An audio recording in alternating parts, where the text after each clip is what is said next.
Bonjour à tous, bonjour Anna. Nous avons laissé les Israélites, le Pharaon et puis ses sujets face aux manifestations donc de la puissance de Yahvé, le Dieu unique. Une maîtrise incroyable sur les forces de la nature, sur les animaux, qui a dû impressionner tous les spectateurs et montrer que ce Dieu-là, n'était pas une divinité de pacotille. Elle forçait le respect. Bonjour Françoise, bonjour à toi qui m'écoutes. Incroyable, n'est-ce pas? Être le spectateur d'un Dieu qui dit, qui annonce et qui fait ce qu'il dit.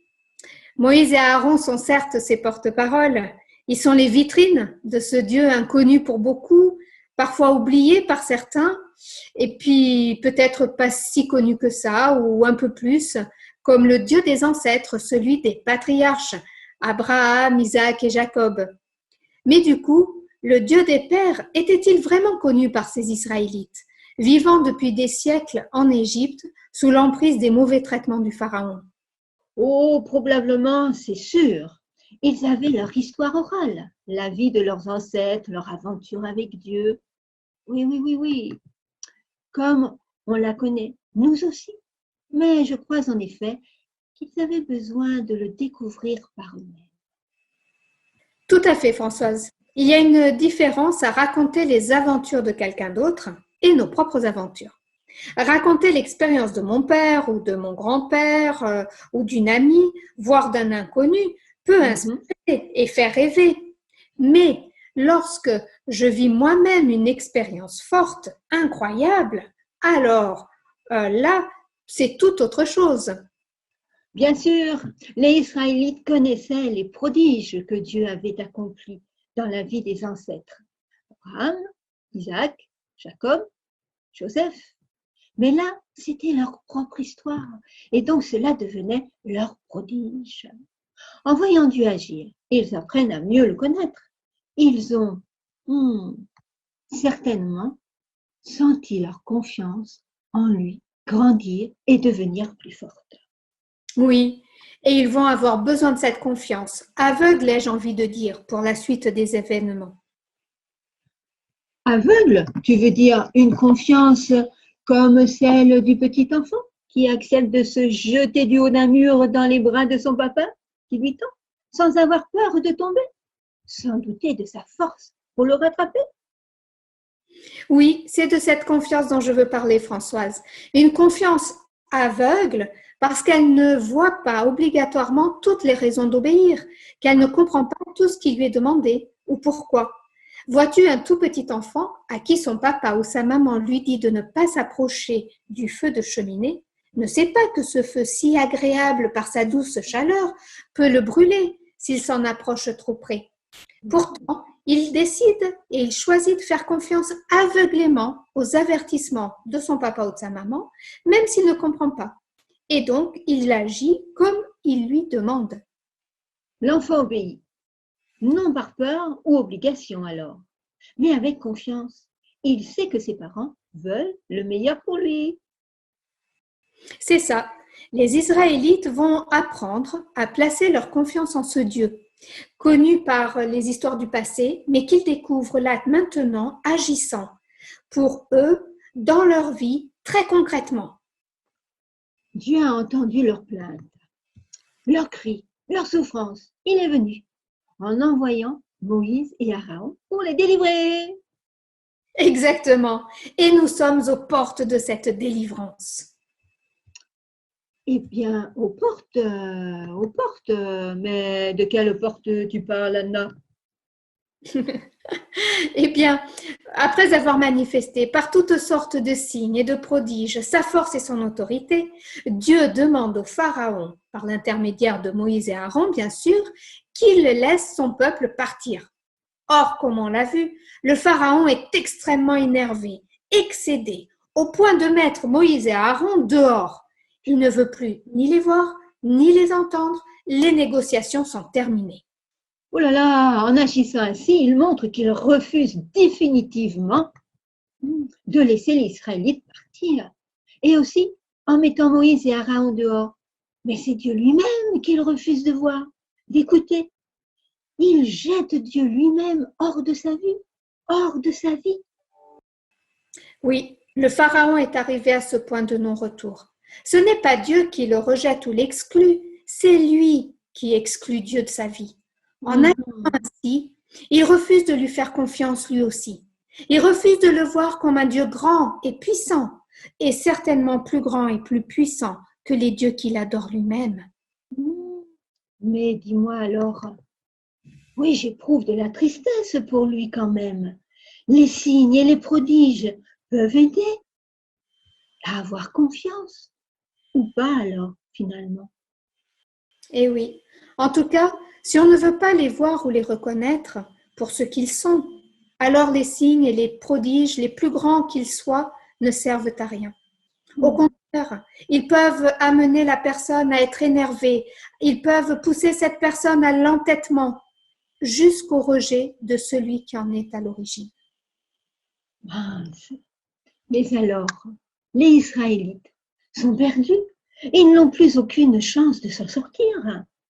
Ah, sortir, les portes de sortie de secours, c'est à elles que tu voulais faire référence, Anna? Eh bien, François, j'avoue que je n'y avais pas pensé, en tout cas pas de cette façon, mais tu as raison, après.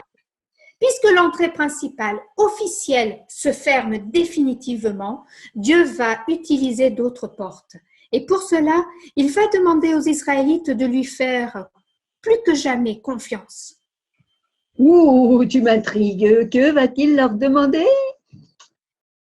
Eh bien, Dieu annonce à Moïse que le dernier signe qui va avoir lieu, c'est un signe important. Que ce signe va produire une réaction violente chez le Pharaon. Non seulement il va les laisser partir, mais il va carrément les mettre dehors, les expulser.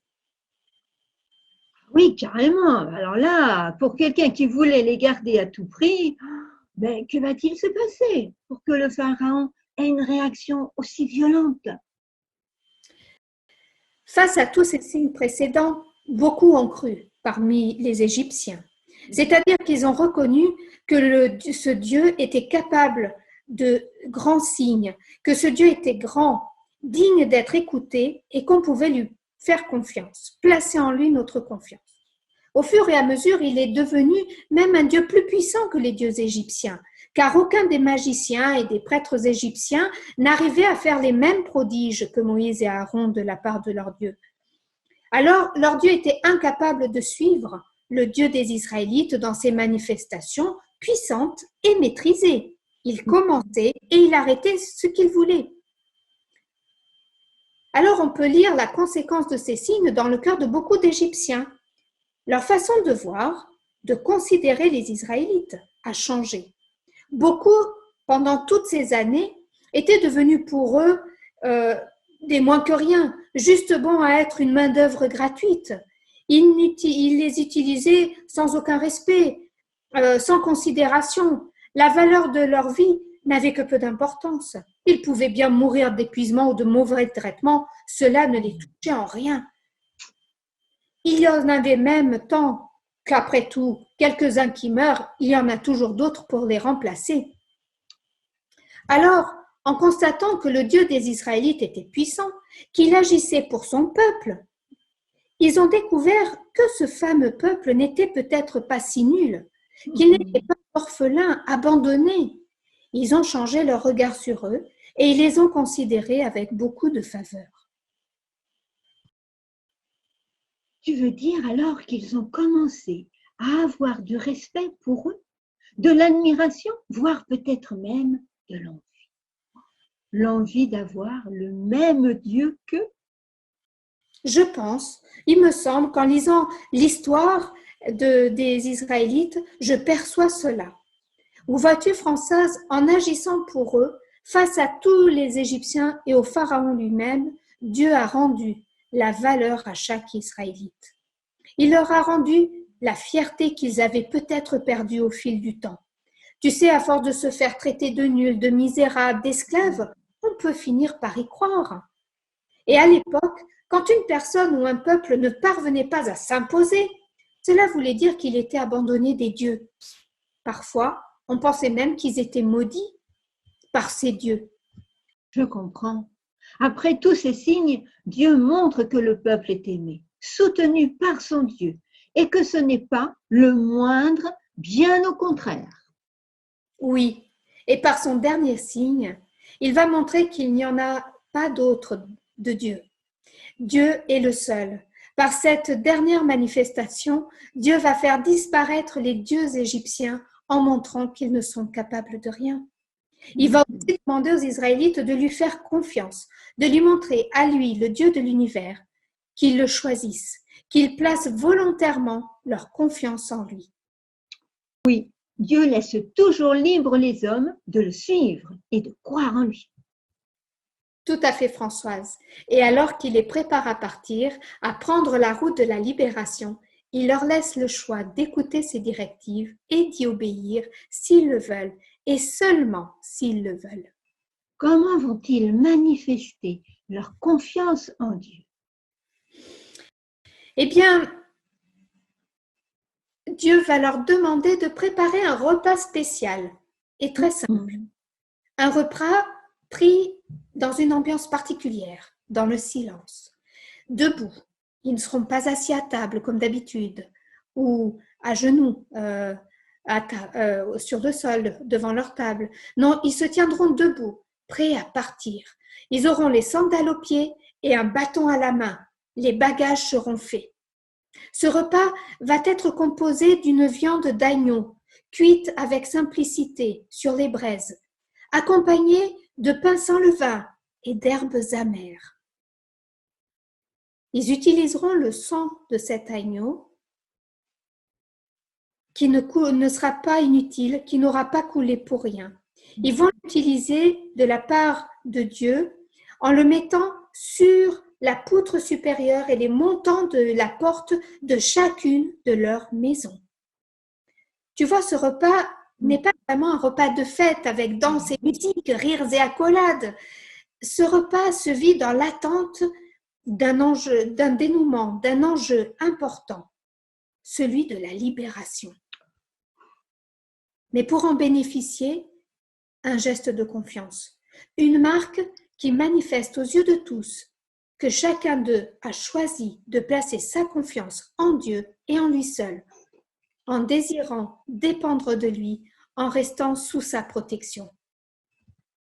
Et pourquoi sous sa protection? Que se passe-t-il cette nuit-là, Anna? Mais qu'est-ce qui se passe?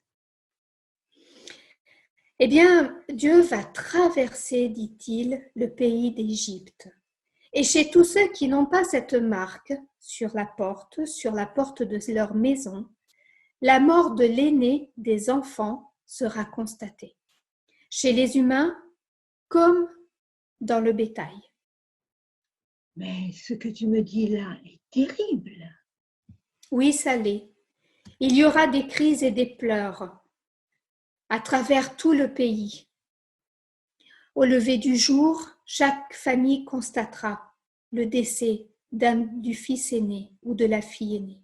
Seules les familles israélites sont épargnées. Les Égyptiens, croyant qu'ils allaient tous mourir, poussèrent alors les Israélites hors du pays. Ils avaient hâte qu'ils partent, que tout cela se termine. Pourtant, la Bible nous dit qu'au moment du départ, une foule de gens d'origines diverses partent en même temps qu'eux. Une libération, mais c'est une libération dans la douleur. Oui, en tout cas une libération qui coûte, une libération qui questionne. Quel camp choisis-tu? En qui décides-tu de placer ta confiance? On verra dans le sanctuaire plus tard revenir certains détails qui apparaissent déjà dans cet épisode marquant de la libération, comme la porte, comme le sang, mais on en reparlera plus tard. Et toujours ce fil rouge, Anna. Le sang rappelle le fil rouge de la relation entre Dieu et l'homme. Oui, tu as raison. Encore une fois, ce qui nous sauve, ce qui nous ouvre la porte de la libération, ce qui nous amène à la liberté, c'est la relation qu'on choisit d'entretenir avec Dieu. Eh bien, comme toujours, Anna, merci beaucoup pour toutes ces précisions. et nous avons hâte de poursuivre. Alors à bientôt Anna, à bientôt tout le monde. À bientôt Françoise, à bientôt pour chacun.